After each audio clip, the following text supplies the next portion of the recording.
Alright, next हम देखते हैं एक्सक्रीशन इन वर्टिब्रेट्स यानी वो ऑर्गेनिजम्स जिनकी बैकबोन होती है उनमें एक्सक्रीशन कैसे होती है और क्या क्या चीज़ों की एक्सक्रीशन होती है। आप देख सकते हैं कि कार्बन डाइऑक्साइड है, mineral salt, urea, keratin, uric acid, bile pigments, ये सब हमारे पास क्या है, वेस्ट प्रोडक्ट्स है किसी भी वर्टिब्रेट में। और ज़्यादातर क्या होता है कि जितने भी वर्टिब्रेट्स होते हैं इसमें एक स्पेशलाइज्ड ऑर्गन होता है जिसमें एक प्रॉपर फिल्ट्रेशन होती है और उस ऑर्गन को हम कहते हैं किडनी। और इसी किडनी के थ्रू क्या किया जाता है कि जितनी भी हमारे पास एक्सक्रीशन होती है उसी से ही होती है हायर वर्टिब्रेट्स में। जबकि लोअर वर्टिब्रेट्स में जैसे फिश वगैरह होता है इसमें ऑस्मो रेगुलेशन होता है, यानी वो बॉडी के अपनी बॉडी के साथ जो है वो क्या करते हैं, वेस्ट को जो है, बहरहाल उसको हम आगे डिस्कस करेंगे, ठीक है। फिश में अगर हम देखें तो नाइट्रोजीनियस वेस्ट एक तो ऑस्मो रेगुलेशन के थ्रू होता है और दूसरा जो है ज़्यादातर क्या किया जाता है वही गिल्स के थ्रू जब वो पानी लेते हैं तो वहाँ से एलिमिनेशन भी हो जाता है। कुछ ऐसे मैमल होते हैं जिसमें स्वीट ग्लैंड्स यानी पसीने के ज़रिए भी होता है ताकि बॉडी को कूल किया जाए हॉट वेदर में। और इसके साथ साथ हमारे पास जो है यूरिया सॉल्ट को भी स्किन के थ्रू भी एक्सक्रीशन होती है सम हाउ। और कुछ एक्सक्रीशन जो है वो लंग्स के ज़रिए होती है, जैसे कार्बन डाइऑक्साइड की एक्सक्रीशन होती है। मगर मेन एक्सक्रीटरी रोल अगर आप बर्ड्स और मैमल्स में देखें तो वो पेयर ऑफ द किडनीज होती हैं जो कि हर एक ऑर्गेनिज्म में मौजूद होती हैं। सो लेट्स डिस्कस के इंसान में यूरिनरी सिस्टम या किडनीज कैसे काम करता है। ठीक, अगर आप देखिए हर हर ह्यूमन के पास क्या होती है, पेयर ऑफ किडनीज। ठीक, पेयर ऑफ किडनीज है, ये दोनों क्या होती है कि इन दोनों की ओपनिंग अगर आप देखें तो जाकर इन दोनों के अंदर एक ट्यूब होता है जिसे हम कहते हैं यूरिटर। और दोनों यूरिटर जो है किस चीज़ से कनेक्ट होता है, ब्लैडर।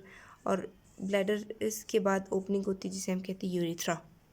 अब इसी यूरिथ्रा से क्या होती है कि जितनी एक्सेस ऑफ दी हमारे पास वाटर होती है वो सारी यहाँ से एक्सक्रीट आउट हो जाती है। ठीक, अब अगर किडनीज़ को देखो तो ये dorsal side of the body waist line में बिल्कुल जो है वो मौजूद होती है। ठीक, और ये वाला, ये इसको हम कहते हैं हीलस। जो हीलस वाला साइड है वो अंदर की तरफ होता है और वो दूसरा वाला साइड जो है हमारे पास वो बाहर की तरफ होता है। ठीक, अब इससे क्या होता है कि इसमें क्या है कि इसके साथ आर्टरीज भी लगे हैं, वेन्स भी लगे हैं जो कि किडनी के अंदर आ रही हैं और जा रही हैं।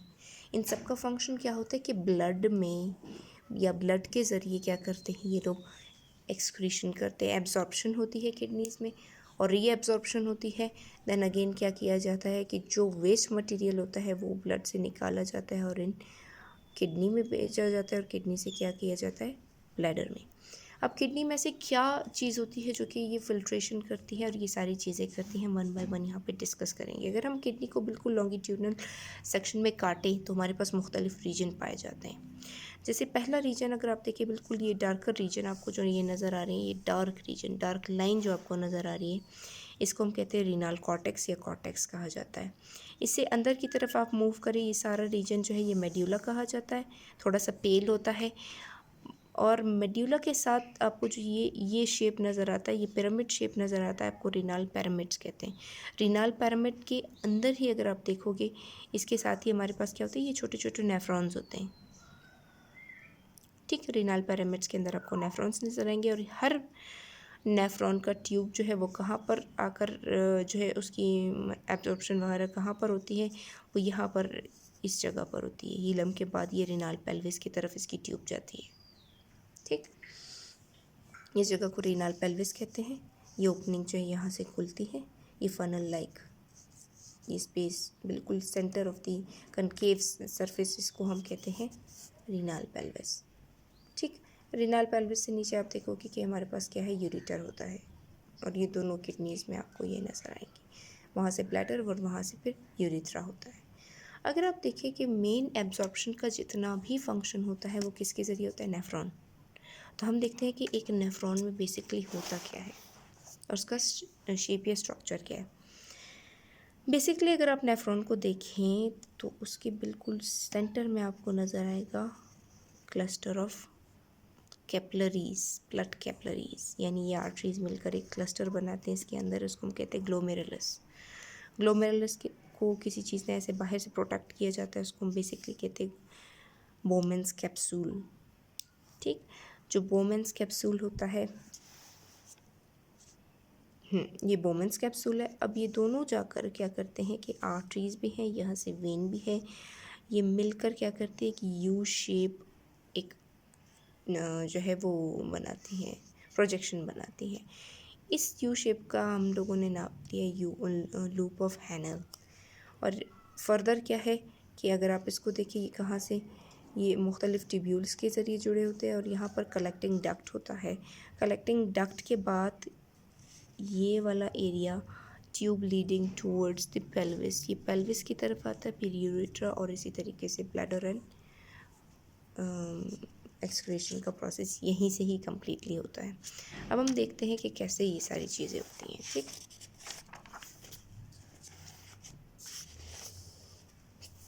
ये सारा हमने स्ट्रक्चर देख लिया कि क्या होता है। फंक्शन हम देखते हैं कि फंक्शन क्या है। मेन फंक्शन किडनी का होता है कि वो यूरिन की फॉर्मेशन करे। अब यूरिन की फॉर्मेशन कैसे होती है? पहला स्टेप होता है कि प्रेशर फिल्ट्रेशन। अब प्रेशर फिल्ट्रेशन कहाँ पर होता है? वो बिल्कुल ये नेफ्रॉन के बिल्कुल मिड वाले पॉइंट में होता है, ग्लोमेरुलस जो होता है या क्लस्टर ऑफ कैपिलरीज होती है, यहाँ पर होता है। ठीक, देन ये रेनाल कॉर्पसल में होता है। बेसिकली मैं आपको ये बताना भूल गई कि रेनाल कॉर्पसल हम किसे कहते हैं। ग्लोमेरुलस कैप्सूल और इसको बोमेंस, ग्लोमेरुलस और बोमेंस कैप्सूल को हम कलेक्टिवली कहते हैं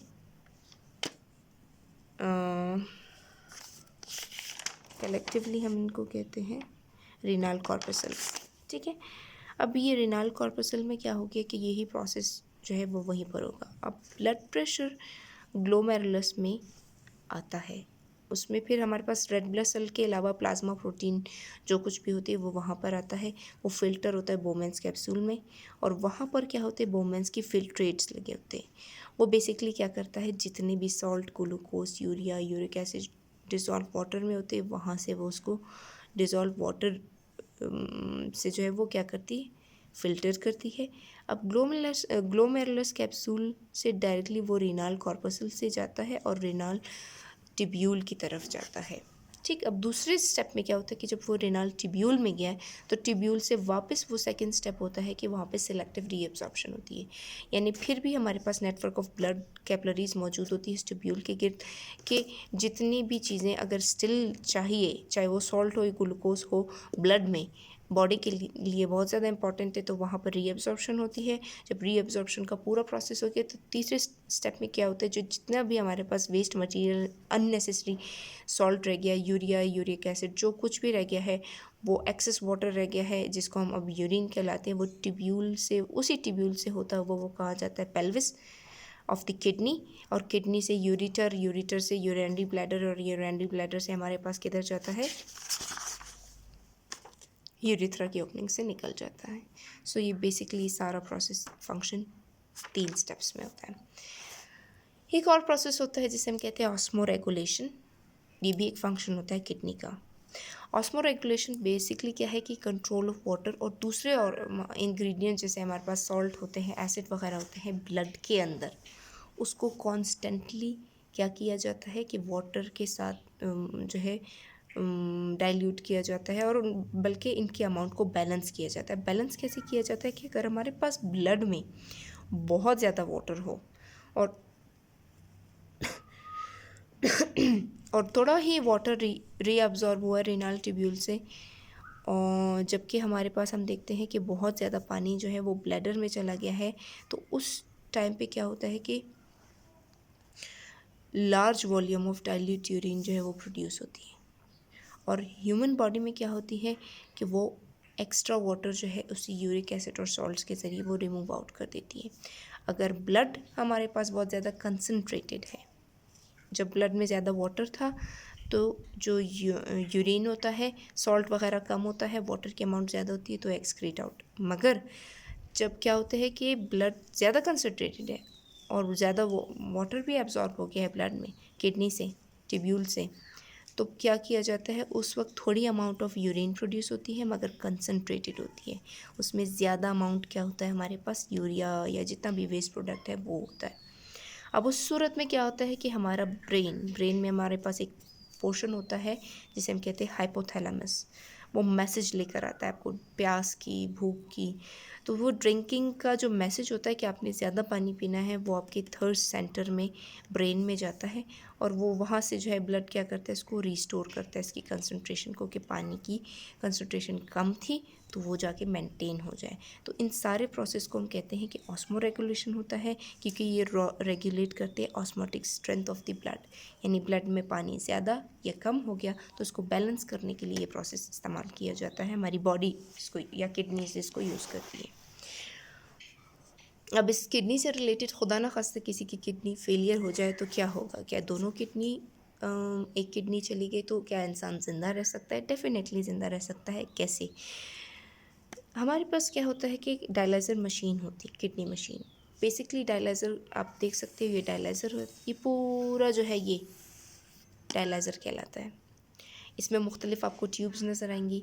ये होता क्या है? अब दो तरीके से डायलिसिस होती है। एक डायलिसिस होती है बॉडी कैविटी के ज़रिए, एक हीमोडायलिसिस यानी ब्लड की डायलिसिस होती है। ये आर्टिफिशियल किडनी मशीन बनाया जाता है। इसमें क्या है कि इसमें टैंक होता है। टैंक के अंदर स्टीराइल यानी बिल्कुल साफ़ डायलिसिस फ्लूइड होता है। उसमें डायलिसिस ट्यूब होता है। वो क्या होता है, आर्टरीज़ और ब्लड आर्टरीज़ के ज़रिए, यानी किडनी अगर वो हो गई है, फेल हो गई है, तो उसको पंप किया जाता है आहिस्ता आहिस्ता डायलाइजिंग ट्यूब में ब्लड को।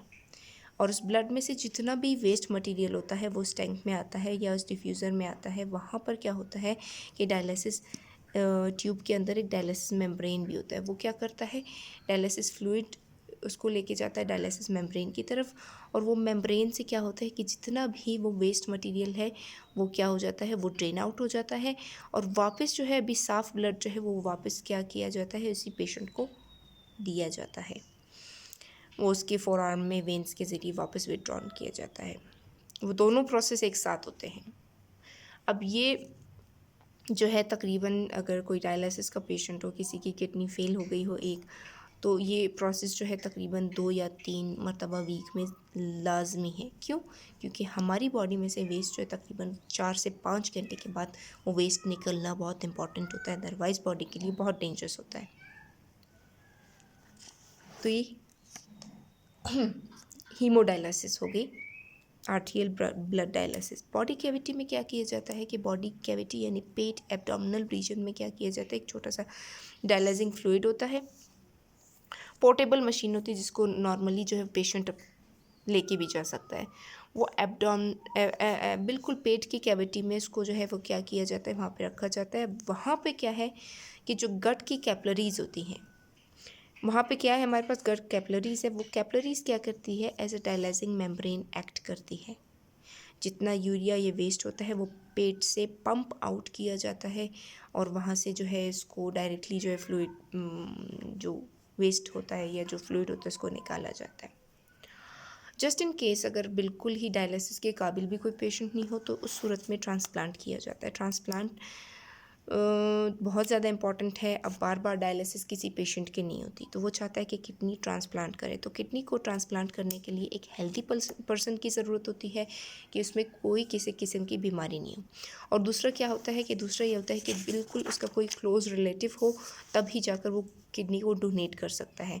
अब किडनी को डोनेट करने का मकसद क्या होता है कि या किसी क्लोज रिलेटिव से क्यों या ब्लड रिलेशन से क्यों लिया जाता है, ताकि उसकी किडनी मैच करें उसकी बॉडी के साथ। अगर वो किडनी मैच नहीं करेगी किसी और से, किसी और लाइक किसी आउट ऑफ द फैमिली, अगर किसी और से खुदा न खास्ता किसी ने किडनी ले भी लिया, तो उस सूरत में क्या होता है कि टिश्यू रिजेक्शन प्रॉब्लम, यानी आपकी बॉडी क्या करेगी, उस किडनी को डिस्ट्रॉय करने की कोशिश करेगी। क्यों?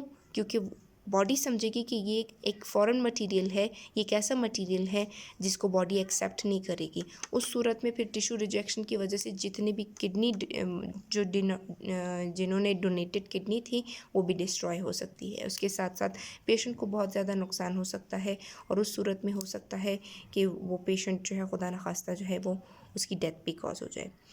और किडनी के और भी डिसऑर्डर होते हैं, जैसे किडनी स्टोन वगैरह होते हैं या किडनी इंजरी भी होती है, जिसकी वजह से अगर खुदा न खास्ता हो भी गया हो तो ब्लड प्रेशर एकदम से डाउन हो जाता है और वो बंदा जो है वो सर्वाइव नहीं कर सकता, उनकी सडन डेथ भी कॉज हो सकती है। Thank you.